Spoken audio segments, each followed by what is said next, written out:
പടച്ചവൻ ഓരോ വാതിലുകൾ തുറക്കുന്നത് നിങ്ങൾ എപ്പോഴെങ്കിലും ലൈഫിൽ അനുഭവിച്ചിട്ടുണ്ടോ? അനുഭവിച്ചിട്ടില്ല എന്നുണ്ടെങ്കിൽ നിങ്ങൾ അനുഭവിക്കണം. കാരണം സാമ്പത്തികപരമായിട്ടും മാനസികപരമായിട്ടും ശാരീരികപരമായിട്ടും ഒരുപാട് പ്രശ്നങ്ങൾ നിങ്ങൾ നേരിടുന്നുണ്ടെന്നുണ്ടെങ്കിൽ പടച്ചവൻ പറഞ്ഞൊരൊറ്റ കാര്യമുള്ളൂ: മനുഷ്യര് ചതിക്കും, കൂടെ തോളിൽ കയറ്റ് നടക്കുന്നവര് ഒറ്റപ്പെടുത്തും. പണമില്ലെങ്കിൽ ഒരു പട്ടിയുടെ വിലയില്ല എന്നൊക്കെ പറഞ്ഞ ഒരുപാട് പേര് നടക്കുന്നുണ്ടാവും. പണവും ഹാപ്പിനെസ്സും സൗന്ദര്യവും എല്ലാം തരുന്നത് പടച്ചോനാണ്. ആ പടച്ചോനെ ശുക്ർ വന്നിട്ടില്ല എന്നുണ്ടെങ്കിൽ നമ്മുടെ ലൈഫിൽ ഒരുപാട് അനുഭവങ്ങൾ നമ്മളിങ്ങനെ കവർ ചെയ്യേണ്ടി വരും. ഒരൊറ്റ കാര്യം പറയാനുള്ളൂ: ആരൊറ്റപ്പെടുത്തി കഴിഞ്ഞാലും പടച്ചോനുണ്ടാവും.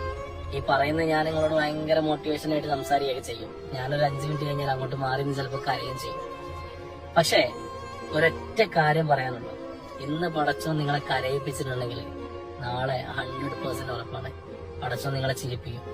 ചിരിപ്പിക്കും പറഞ്ഞു കഴിഞ്ഞാല് അതൊക്കെ നിങ്ങൾ പ്രതീക്ഷിക്കുന്നതിനും അപ്പുറമായിരിക്കും. കാരണം ഈ ലോകത്തുള്ള നമ്മളെ മനസ്സുകൊണ്ട് നമ്മുടെ ശരീരം കൊണ്ട് നമ്മൾ വിചാരിക്കുന്ന എല്ലാ കാര്യങ്ങളും നിറവേറ്റി തരാൻ കഴിയുന്ന ഒരേ ഒരാളുള്ളൂ. അത് അഹദാണ്, പടച്ചോനാണ്, ഏക ഇലാഹാണ്. മുറുകെ പിടിച്ച വിശ്വാസം ഒരിക്കലും തളർന്നു പോകില്ല.